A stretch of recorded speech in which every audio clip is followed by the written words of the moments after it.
morning, Dr. Rosensweet. Well, good morning, Carolyn Shapiro. It is very nice to see you this fine morning. Likewise. Thank you so much. It's only been 4 hours since I've been up. We got to work on that. Anyway, it's very good to see you. We have good questions yet again, and we're just going to get started. And good morning, Kathy.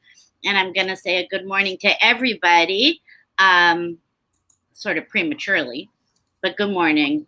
And here we go, right? As we do. All right. Yes, sir. Yes, sir. So we have some good questions. Okay, number one, does progesterone have to get up to higher levels if one goes up on, she says estradiol, I'm going to say estrogen. And also, does one need to get estrogen levels up to whatever is optimal in order to introduce progesterone, if that makes any sense? Yeah.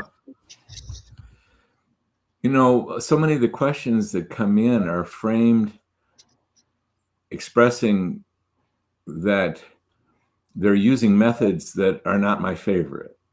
Right. So when I hear the word estradiol is being used alone, well, absolutely, that's definitely better than no estrogen at all. Yes. But I want everyone to know that it's always so that I have deep, deep, deep preference for our menopause method. Indeed. For a lot of reasons. And estradiol alone is not being balanced by estriol. And I know the questions about progesterone, and I'll get there. But Carolyn's made it available. You can download a PDF copy of her book right off of Ins and Outs of Menopause.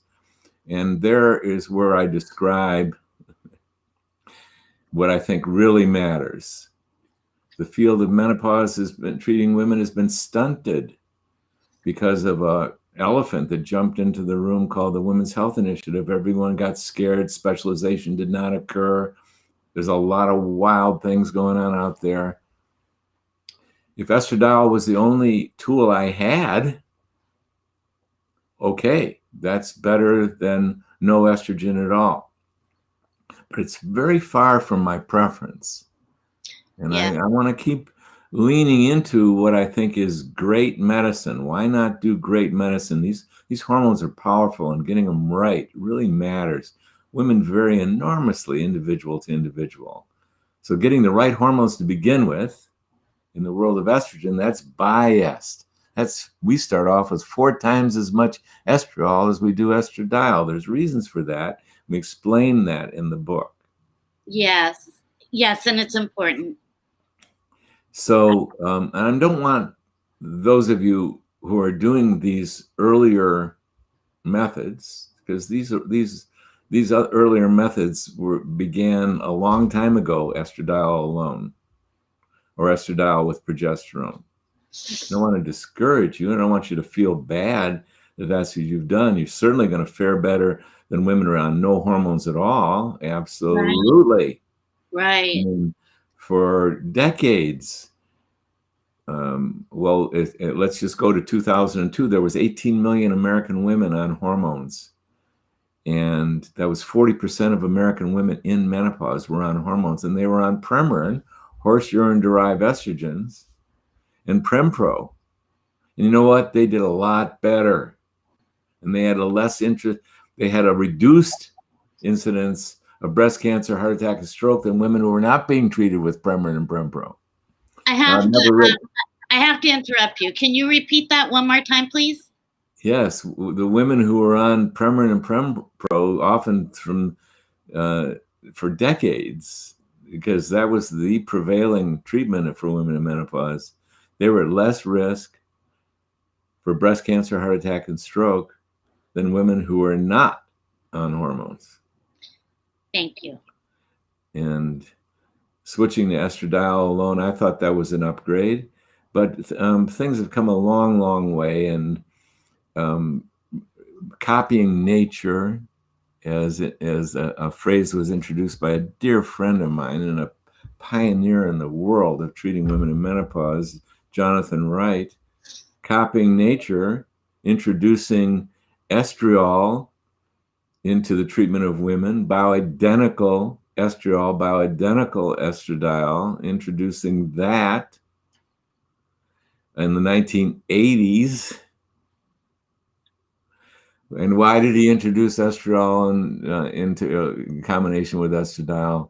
Because that's what your ovaries do. It has your ovaries produce more estriol than they do the sum of estradiol and estrone. Right. Just copy nature. Don't reinvent a woman, the female. Right. So, gee, Carolyn, I don't know what happened. I seem to slip off the deep edge there and not give you a direct answer. I know this all with progesterone. I know, and it's okay because it makes it make sense. Yeah, it really does. That's the only thing that happened in when Dr. Wright came along, is he wanted to move treatment of women towards what women's bodies were doing. Right. So, I mean, if you're a woman and you're producing estrogen, as we've talked about, and it raises and raises, and then it lowers, and then the progesterone raises, and then in the cycle just continues. So, with the questioner, excuse me, with the questioner saying, does progesterone have to get up to higher levels if one goes up on estradiol or estrogen? I mean, this is a question that comes up a lot. Yes, and thank you for bringing me back to this question. But what I wanted to do is I wanted to address that there are, I always like to approach menopause from the menopause method perspective.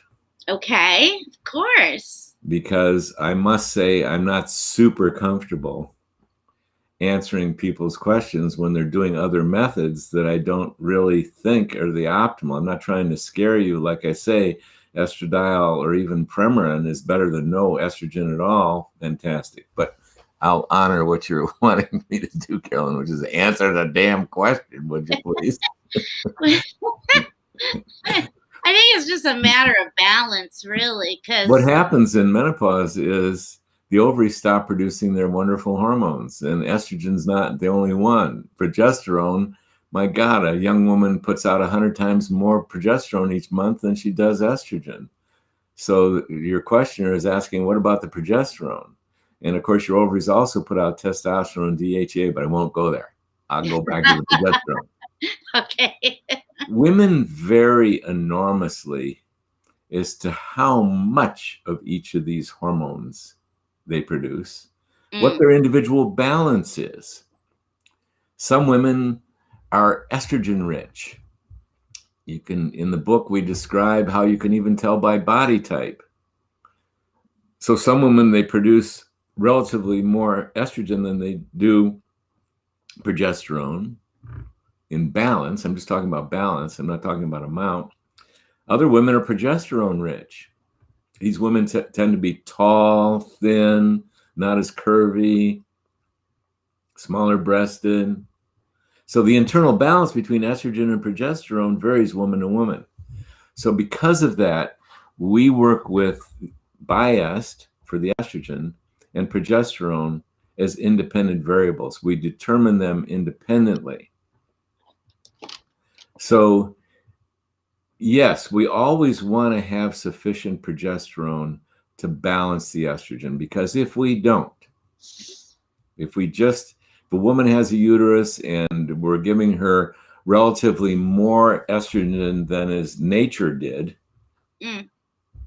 relatively more estrogen than progesterone than nature did, we're going to, in a menopausal woman, we're going to produce a thickened endometrial lining and keep getting more out of balance. A woman's going to spot and bleed because her estrogen effects on the uterus are not being balanced by sufficient progesterone. Right. Right. So one thing we do, practically speaking, is we use symptom relief in most women, not all, and we go hormone by hormone. For example, women who are getting into insufficient estrogen are getting warm rushes, hot flashes. Not all women, but let's use this as a typical example because it's very common. So we start low on the estrogen and we gradually increase until those hot flashes go away. Which is nice. Whereas with progesterone has its own effects. And we start out on low progesterone, lowish, not too low. And we gradually increase. And one thing we like to do with progesterone is maximize it. Like take a woman to the maximum amount of progesterone and then back her down a little bit. Interesting. So we find that we start on relatively lowish progesterone dosages, and we keep on increasing that dose over the course of a month or 2 or 5 until she gets symptoms of overdose. And then we back her down, because having a robust amount of progesterone just all on its own is a great thing for a lot of reasons. Just to name a couple of them. Progesterone is the only biochemical that I know in a woman's body that stimulates the production of new bone. It stimulates the cells, the osteoblasts, that lay down new bone. Well, since bone loss is such a significant thing, and it definitely has a major estrogen component to it, it also has got this major progesterone component to it. So we want to maximize the amount of progesterone so that a woman is constantly in her bone turnover that's natural, is she's leaning in the direction of keeping her bone production up. So we like to get that progesterone high. Progesterone is so beneficial for the mood and for sleep that we like to push that progesterone until a woman is sleeping good. Now, estrogen figures into sleep as well, big time. But there's a progesterone component of sleep, so we like to push that. In fact, because progesterone is so beneficial for sleep, we like to primarily, in most and not all women, we like to give her progesterone at night. Estrogen biased, we like to split up into 2 different dosages for reasons. We describe those reasons in the book. Progesterone, we tend to like to give it at night. Some women we add in daytime, but most women we give it primarily at night because it'll help with sleep. Yes. And here's the thing, progesterone is calming. Right. If we were to inject enough progesterone into your body, Carolyn, intravenous, or into my body, intravenous, and we got the dosages right, we'd be put to sleep so deep surgery could be performed on us. Progesterone is calming. Lose your progesterone, a lot of women get anxiety. They get nervous in ways that they never were, really. Yeah. So what we do when we're determining progesterone dose is we start at a reasonable amount and we keep on increasing until a woman wakes up the next morning after she took her previous night progesterone dose, until she wakes up feeling groggy, like she took an overdose of a sleeping pill. Right. Oh, too much progesterone. Let's just back the dose down to where you get that good sleep and that good calm, but you're not waking up feeling drunk or like you took an overdose of a sleeping pill. So when my point is, we are determining these estrogen dosages independently of progesterone. There's no numbers. There's no ratios. There's no numbers. We don't do it paint by number. Ultimately, we do 24-hour urine hormone tests, and numbers do come into play there big time. But we're not determining the amount of progesterone you take or the amount of bias you take by numbers. We're doing it as symptom alleviation, and then ultimately we're testing you to make sure you're in a good range. And we're boosting up that estrogen into an optimal zone clinically, and we're boosting that progesterone up. We're pushing it until you wake up groggy, and then we back down because we want you to have a maximum amount of progesterone.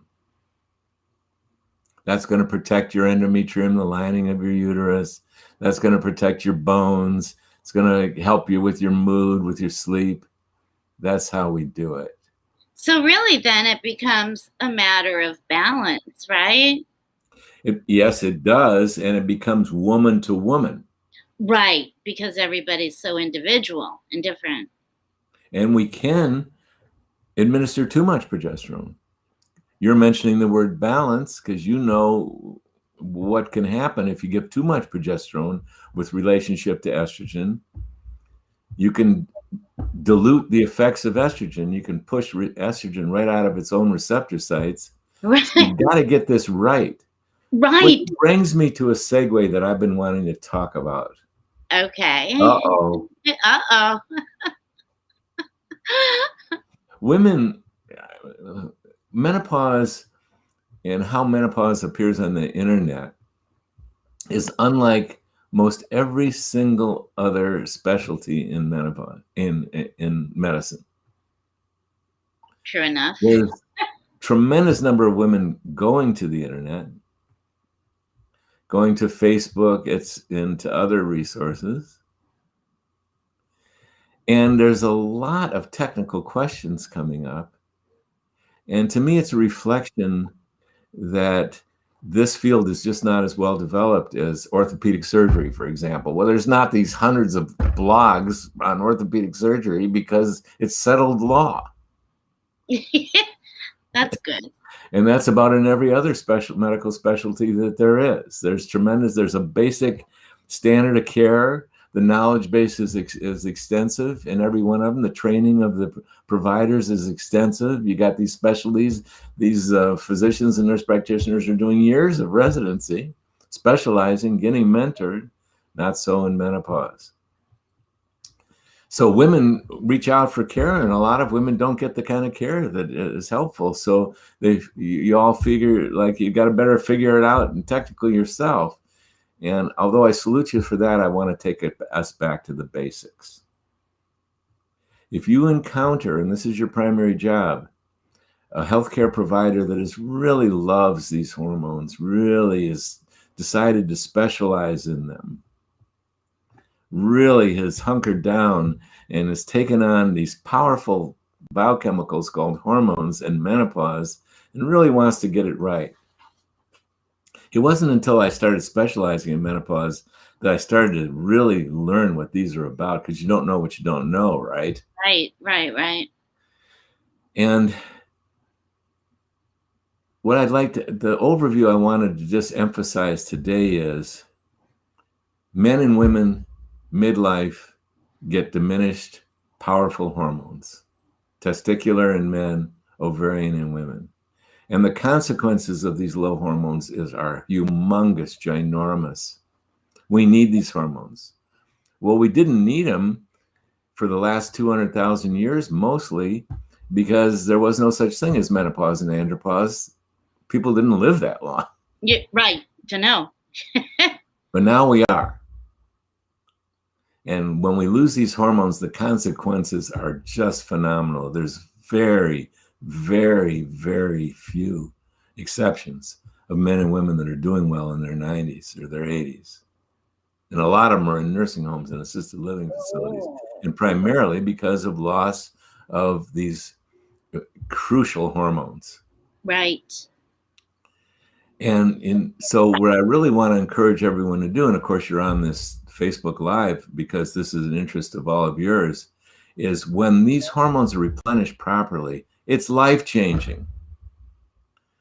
And you don't have to be zeroing in on these ultimate questions. When you get it right, you're going to get it right if you find someone who really knows what they're doing. And then the burden of responsibility of knowing these phenomenal amount of details is not going to be yours, and you're going to breathe a sigh of relief because you're going to be working with someone who really knows how to do this with you.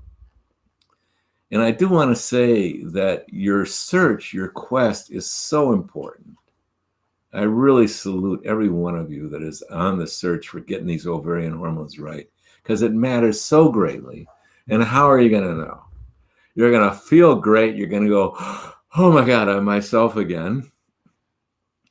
And what you're not going to know is these deep, deep changes of preserving your muscles that'll keep you out of canes, walkers, and wheelchairs and assisted living facilities, preserving your vagina, your bladder, your libido, your arteries, your brain, which you may not have the technical details on, but you get these hormones right, and that's what's going to happen.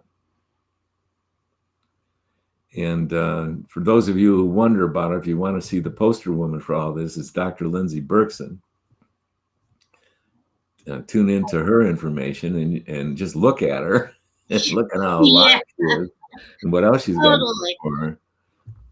But I can tell in a moment when I meet a 70-year-old or an 80-year-old woman or man, I can tell you their hormone levels just by looking at them.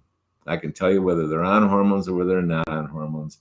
And what's the significance of that? These hormones matter greatly.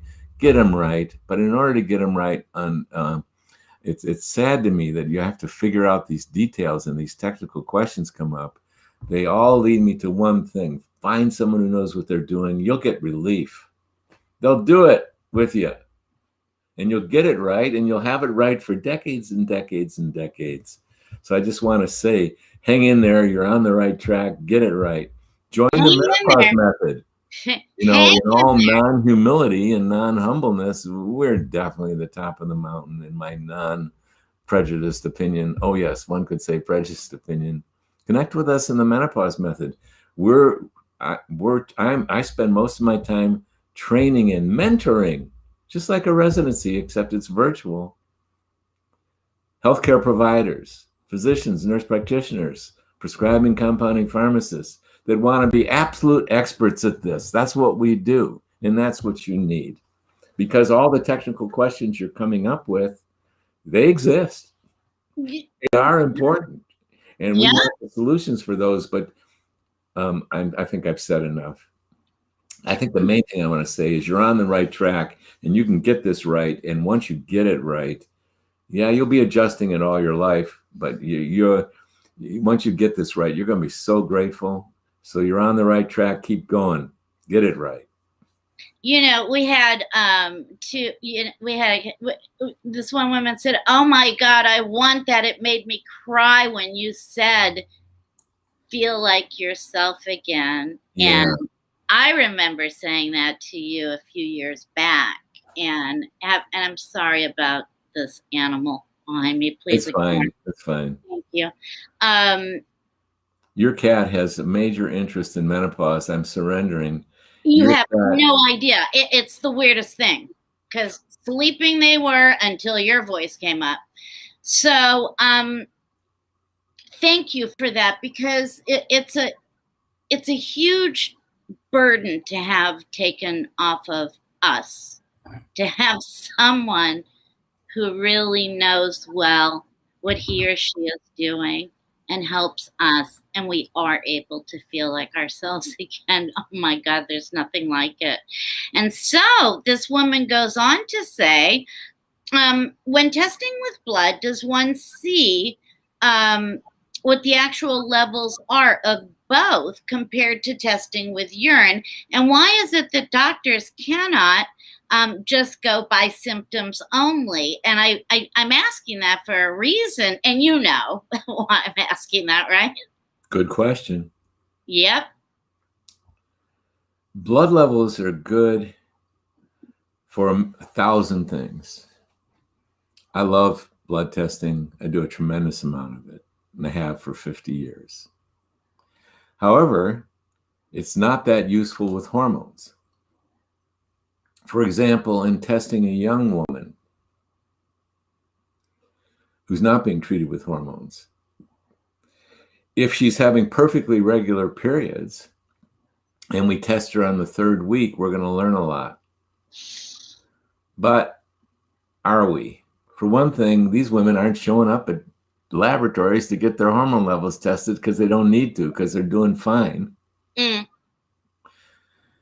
When young women start having period issues or other kinds of issues that are related to hormones, it gets tricky because there's so much variable with hormone variability throughout the month. So checking hormone levels, ovarian hormone levels in a young woman who's having medical issues is trickier, but still there's always a way. There's no reason in the world to test a woman in the perimenopause because, as we describe in detail in the book, her hormone levels are oscillating so much that she could be having hot flashes, meaning she has low estrogen. But because her pituitary gland's trying to revive her ovary, doesn't want it to stop producing hormones, it keeps pumping out these blasts of stimulating hormone, and you get these high levels. If you test a woman on a day where she had a pituitary encouragement pump, right. you're gonna read high levels, but she's having hot flashes. Over the course of the month, she's way low on estrogen, or she wouldn't be having hot flashes. So it is useless to do any kind of testing, including 24-hour urine hormone tests in the perimenopause. Interesting. When a woman's in the menopause, she's not having periods anymore. You can test her for what? To learn that her estrogen levels and her progesterone levels are super low. She doesn't have enough to menstruate. So I did that a couple times only to go, duh. She told me she's not having periods. Her estrogen levels are really low. Well, she got to go to a laboratory and she got to do a 24-hour urine hormone test, and she got to pay the money for what? Her hormone levels were low. Yeah. Now, on the other hand, once you start treating a woman in menopause with hormones, it does matter. Testing matters. And blood testing it can give you some clues, but it's extremely expensive to get all the things we want. And it's dependent on when you took your last dose. It's called pharmacokinetics, because once you take your last dose, your preceding dose, that's when your levels rise of whatever you're taking, but they taper off after that. So when do they peak? When are you testing? In a peak or a decline? It's time dependent. So it's not state of the art, and you don't get metabolites, and you can't afford to get the 3 estrogens. So there's a lot of issues with blood testing, but no worries. Right out of the gate, I learned the 24-hour urine hormone testing was fabulous, worked fantastic, and it totally solves the when you took your last hormone dosages. We get a real-time reading of the levels of all the estrogens in the metabolites, all the androgens in the metabolites, corticosteroids in the metabolites, and progesterone metabolites. We get a real-time reading. So we really want to do 24-hour urine hormone testing when a woman is taking her hormones. While she's taking her hormones, we get to see how these hormones are showing up in her body. In fact, it's not worth anything unless a woman's been consistent for a week before and continues to take her hormones exactly like she always does throughout the 24-hour urine collection. Then we get these beautiful readouts of what hormones and their metabolites are there. So we test 100% of the women that we work with in the menopause method, but we don't test their hormone levels until they say, I'm myself again. And that's usually somewhere between 2 and 6 months. Probably average of 4 months. That's when we test you. We use clinical symptom alleviation to get you in the ballpark, and then we test you. Now, here's a shocking thing to me that happened. I've been doing 24-hour urine hormone tests for decades, and I always did it when women came to me and said, I think we found my dose. Occasionally I would do it when women said, gee, we're having so much challenge figuring this out. I said, well, let's test you and let's see how these hormones are behaving in your body. That happens in about 3% of the women I deal with. We do more than one 24-hour urine hormone test.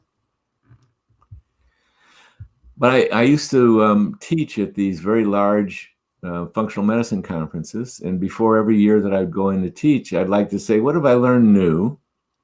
And prior to one of those years, I decided to look back on 52 recent tests of 24-hour urine hormone tests of women in my practice. And I was testing women who said, yeah, I found my way. I'm there. And here's what I learned. 25% of the women who said, I feel myself, I'm good, they were in the optimal zones for all four of those relevant hormones: estrogens, progesterone, testosterone, and the corticosteroids. 25%. 25%, they said they were feeling good. They had no symptoms of estrogen overdose, but they had levels of estrogen in their urine and metabolites that put them at risk to breast glandular cell proliferation.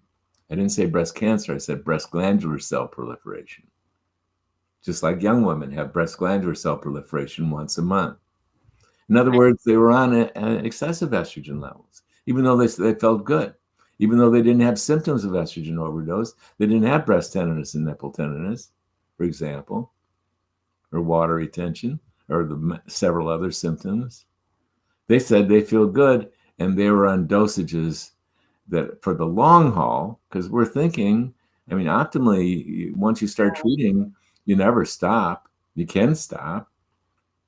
It's not like stopping a hypertensive medication. That can lead you to trouble. You can stop your hormones. But what we're suggesting is, and this is what I'm doing, I will be on this every day that I'm on Earth. That is for sure. We're thinking of the long haul. We don't want you on excessive estrogen levels your whole life. Right. We don't want you to be doing breast glandular cell proliferation because you're on excessive estrogen levels. And that's not a guarantee for trouble, but it's a risk factor for trouble. So we know what those levels are. We know what they are in the scientific literature. The laboratory that we use is even printed, following my request, for menopause method providers, what the optimal ranges of estrogen is for women who are getting treated in menopause. So, yeah, where to go with this? Well, here's the other thing. 50% of the women said they were fine, were not on sufficient estrogen to protect their vagina or their bones for the long haul. Right. That's a big deal. Yes, it is. And especially when you think, if you're not protecting your vagina and bones, do you have enough to protect your arteries or your cognition or your mental status? Highly unlikely. Vagina and bones are the bottom line. And we know what those numbers are from the medical literature. There's been scientific studies that have been done, and that's part of what we're printing up on this 124-hour urine hormone lab is what is the low end there. And 50% of the women in my practice who said they were feeling fine by titrating symptoms to alleviation, 50% of them were not on sufficient estrogen to protect their vagina and their bones. So I love dose determination by symptom alleviation, but that's not the final answer. 24-hour urine hormone test is going to tell us whether you have too much or too little, and that really matters. And I'm not saying other tests. I'm excluding every other test because I have personal evidence that these other tests don't do it. They're marketed, they're popular, but they're not doing it. 24-hour urine hormone test is what does it. So you can say, well, I feel good. I must be fine. But in my study of my patients, and as diligent as we are, 75% of them were not in ranges that were acceptable. 25 too much, 50% too little. So it's kind of like a test, don't guess kind of thing, huh? Yeah, ultimately, we're religious around the 24-hour urine hormone test, no matter what your symptoms are or are not. I think that's so important. I think it's so important, and thank you very much for answering that. I'm gonna go into question 2, and this lovely woman says, "Thank you for accepting me into this group. I'm perimenopausal, struggling horribly with weight, and I have this huge pregnant tummy. I eat really well, high protein, low carb, low fat, but no matter what, I cannot lose weight. and I have never had this problem. My body is so swollen, and I retain water like crazy, and all I need to do is look at water and I gain weight. Do you have any advice for me? Weight gain. Mm. I know how crucially important this is, and how many women. It's one of several things, but even a major thing that starts happening. And part of it is an intersection of multiple factors, not just ovarian hormones. It's coincident with midlife. And there's a lot of moving parts in weight gain, and we have a chapter in Happy Healthy Hormones on weight gain. And we care about it a lot. And what I can say in general is ovarian hormones can play into weight gain big time. Thus, as soon as you can, as soon as you're wondering about your hormones, embark on your main job is find someone who really knows what they're doing and get those hormones optimized. Because ovarian hormones, estrogen, progesterone, testosterone, corticosteroids, DHEA, they all can figure majorly into weight gain. My God, although thyroid hormone is the main hormonal driver of metabolism. Metabolism is you eat the food and you burn that food, or you don't. And if you don't burn it, you're going to store it. Right. You're going to put on weight. Well, Right. all these hormones play into this. These are powerful biochemicals, and they all affect metabolism. God, progesterone affects the function of thyroid hormone.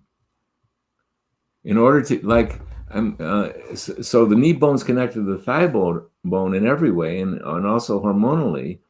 And when you look at anyone who's gained weight, there can be several common things that have taken place. And a great place to start is the hormones. For example, I know I'm diving into the weeds here. I've never done this before, but I'm going into a level of detail that I've never done, but I'm going to do it. Just kidding. You're laughing. Of course I am. You know, because you've been here before. Like, I always thought it was fascinating that a woman could take her temperature every day when she's young and tell whether or not she ovulated. Mm-hmm. And if she ovulates, her temperature goes up mid-month. You got to put it on graph paper to see the rise, but the rise is definite. It was only till the last many years when I got interested in menopause that I understood what was going on there. If a woman ovulates, she pumps out a lot of progesterone, like 100 times more progesterone than estrogen. If she doesn't ovulate, she does not. Her progesterone levels run really, really low. Well, it turns out that progesterone facilitates the action of thyroid hormone in thyroid's interaction with its own receptor sites. Progesterone facilitates it. So much so that thyroid hormone works better from mid-cycle on. So much so that metabolism is cranked up. So much so that you produce increased heat. Because what metabolism does is produces energy and heat. You burn your food, you produce energy and heat and carbon dioxide, among other things. Yeah. Your heat goes up mid-month. Right. What's the corollary there?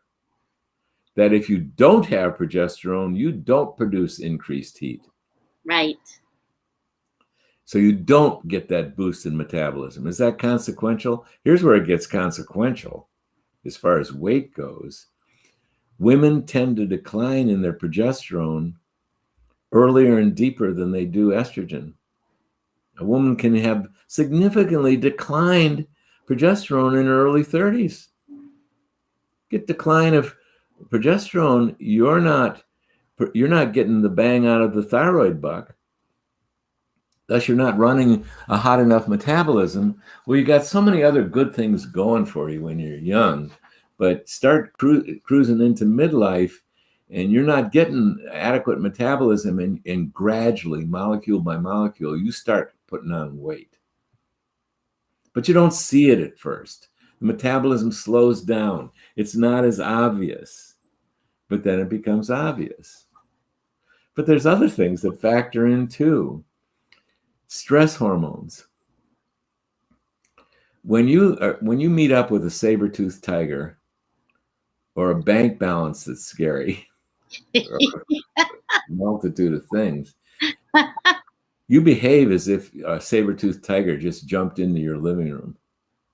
You behave biologically. Correct. And your body does everything it can to produce energy and shunt it towards running from that saber-toothed tiger or succeeding in a wrestling match with a saber-toothed tiger.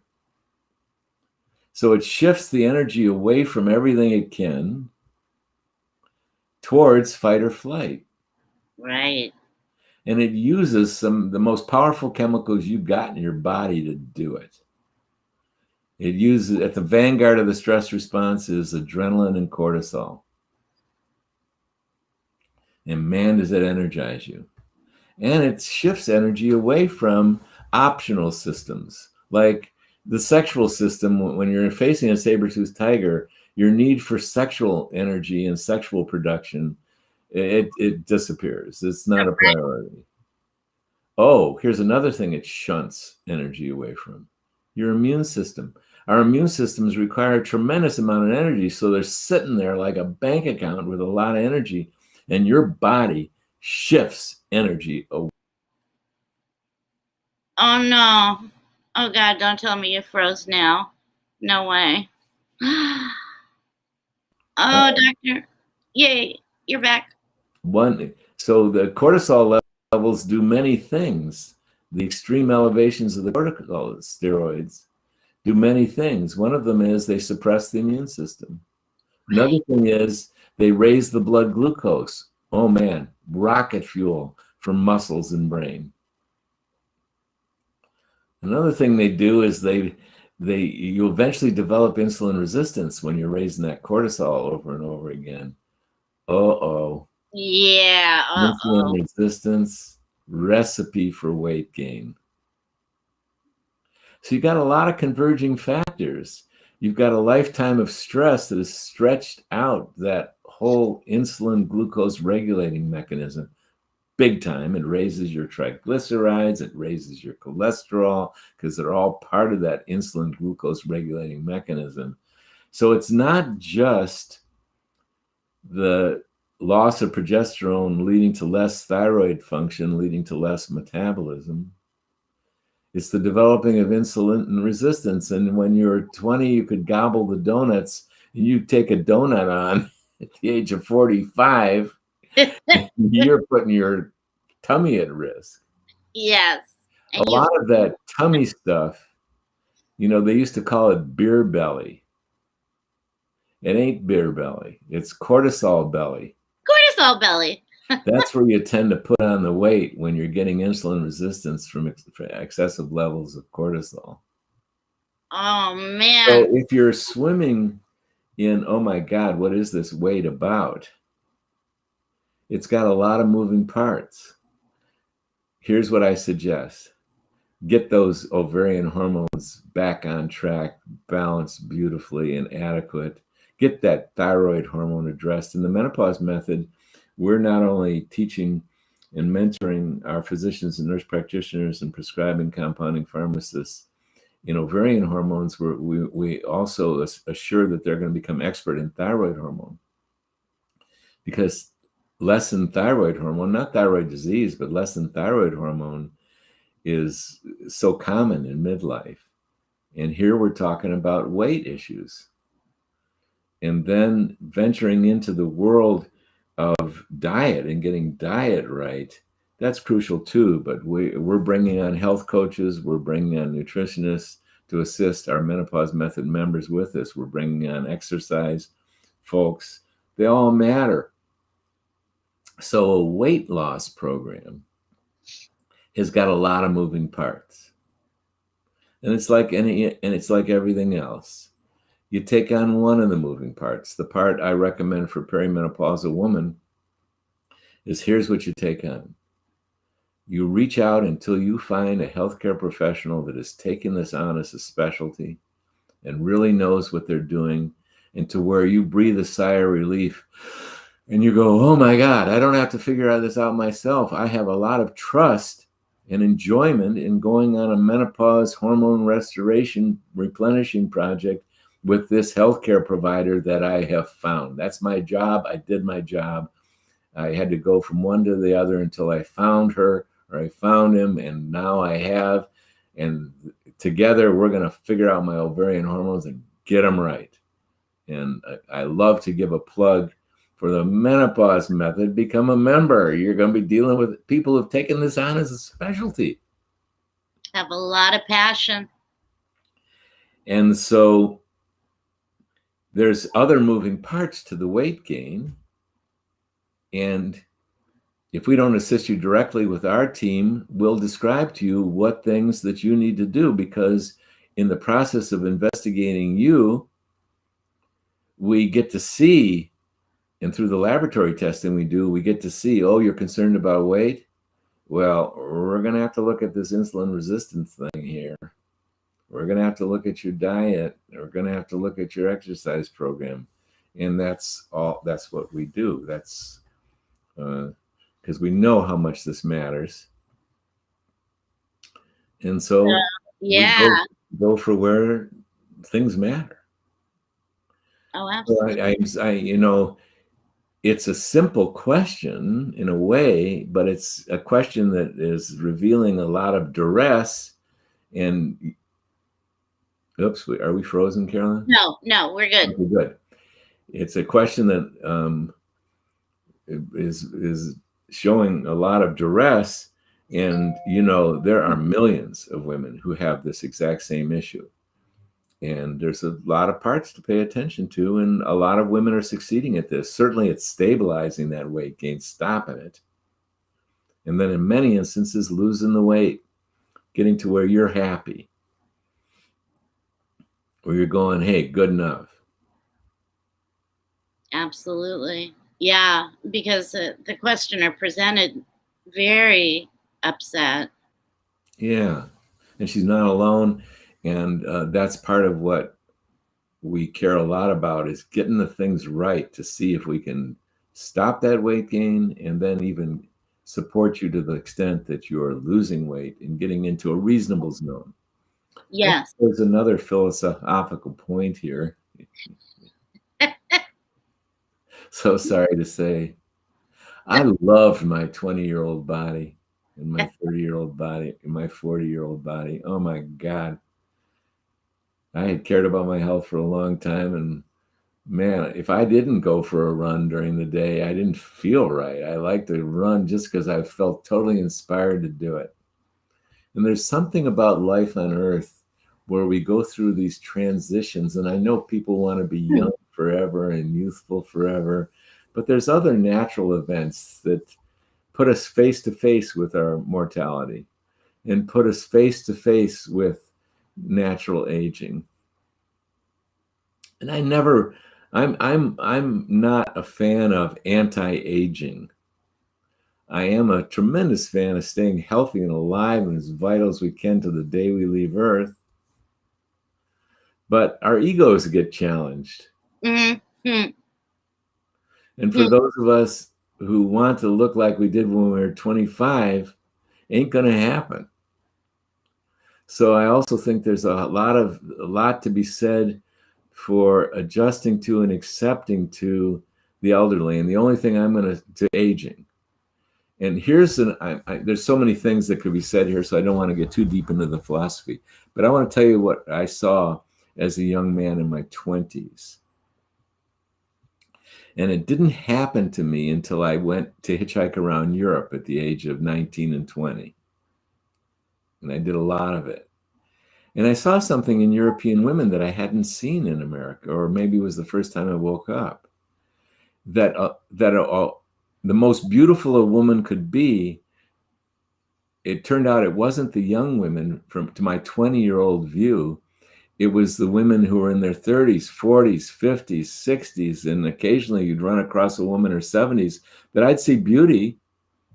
Oh, it was different, all right, but I'd see beauty that they had carved out in their heart and their soul and their body. It was just astounding to me. And here I am, 20 years old, and I hadn't even gone to medical school, and I'm going, look at this. The older these women get, the more beautiful they get. Yes, there's lines in their face, but there's a depth to the beauty. So it's a real interesting thing. What is beauty? A dear, I consider to be my sister-in-law, said to me, when you're young, you get the face that God gave you. When you grow older, you get the face that you gave yourself. Well, that's a good one. I'm going to write that down. Catherine Hicklin, a jewel and a gift to the planet Earth and to me in my life. I think she was up on our. Catherine Hicklin. Yeah. Her sister Kim has been on there, but oh, okay, yeah, that's what it is. The cat who knows a lot about these things told me that when you're young, you get the face that God gave you. When you're older, you get the face that you give yourself through your attitude, through your smiles or your frowns, through your care of yourself or not care of yourself. Dr. Berkson just came up and she said, well, you're a man and women are judged more in looks than males. And, you know. Yes, and yes, and it speaks to a primitive consciousness that that doesn't work. And oh my God, how deep are we going to go into the philosophy? And Dr. Brooks and I are going to spend a couple of days together when she comes to North Carolina. So maybe we'll talk about that one. But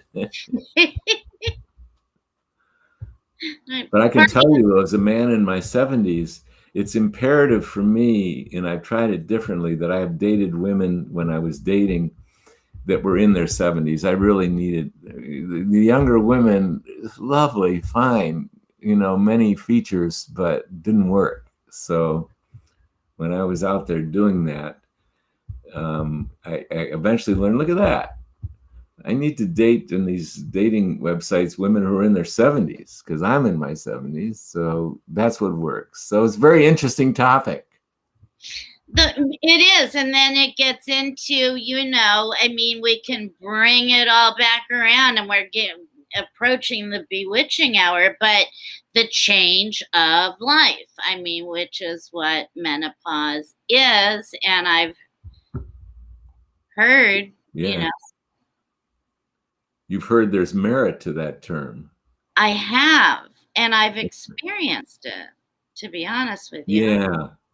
So it's like anything else in life. There's a complexity to it that leads to a beauty of it all.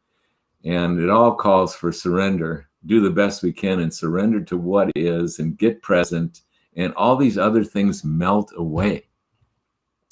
Right. Show up in the moment. Do what you need to do that. That's not a small task.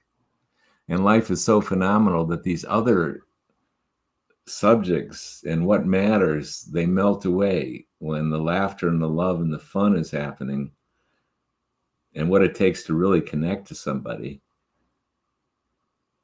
And then you get access to love and making out again. Making out again. To use a scientific term. And that's unlimited and that can grow. So the best thing in life that I've ever discovered can only get better and better and better and better and better and better, better. The more conscious you get, the more present you get. It's absolutely worth that journey. That is for sure. Not easily done, but it sure is worth it, my dear Dr. Rosensweet. There's a can of worms for you, Carolyn. Yeah, huh? With 4 more questions to go in 2 minutes. And as often, you got that hard stop. I've got the hard stop. You got the hard stop.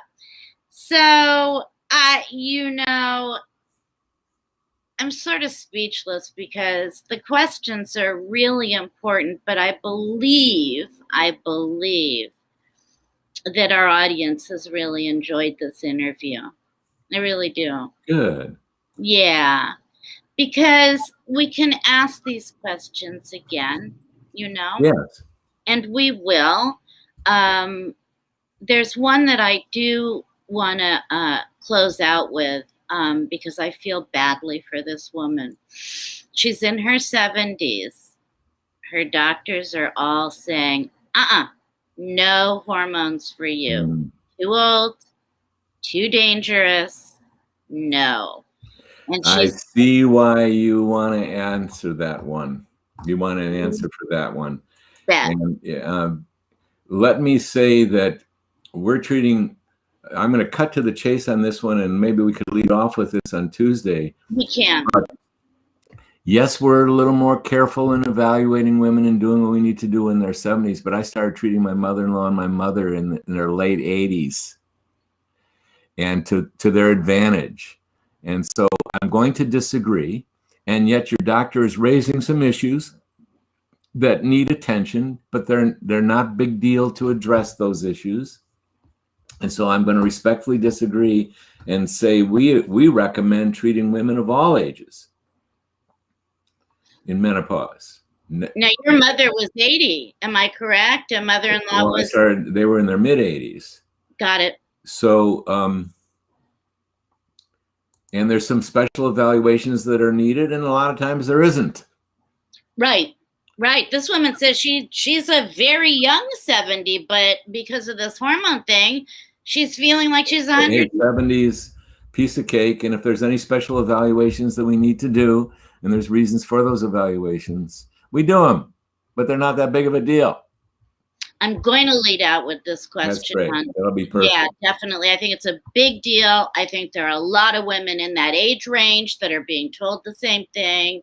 There is help. There is hope. And we even have developed in the menopause method a combination formulation that has all the hormones in it and we call it menopause method elders. Yes. And because sometimes as women get in their 80s, not in their 70s, it's more challenging to get technical. So we put them all in one bottle. Right. And we don't recommend that for the younger women, and certainly not someone in their 70s, but we treat women of all ages, and we do what medical evaluations that need to be pertinent for that. And so, yes. And again, I'm repeating myself, but I had no doubt to treat my mother-in-law and my mother in their mid-80s. My mother wouldn't approach me with it because she's old school. She was old school. But when it got coming down to major losses, she finally let go and let me treat her at the age of 86. She was stubborn. I didn't blink an eye. Man, we launched right in. That's really beautiful. It's a beautiful story to be retold too when we have a chance to do so. And so I'm going to need to sign off. Okie dokie. Too bad we don't have 2 hours today, Dr. R. I'm going to talk you into that one of these days. Anyway, have a wonderful day. Thank you so much always for being here. Always good to see you. All the ladies, thank you for coming up.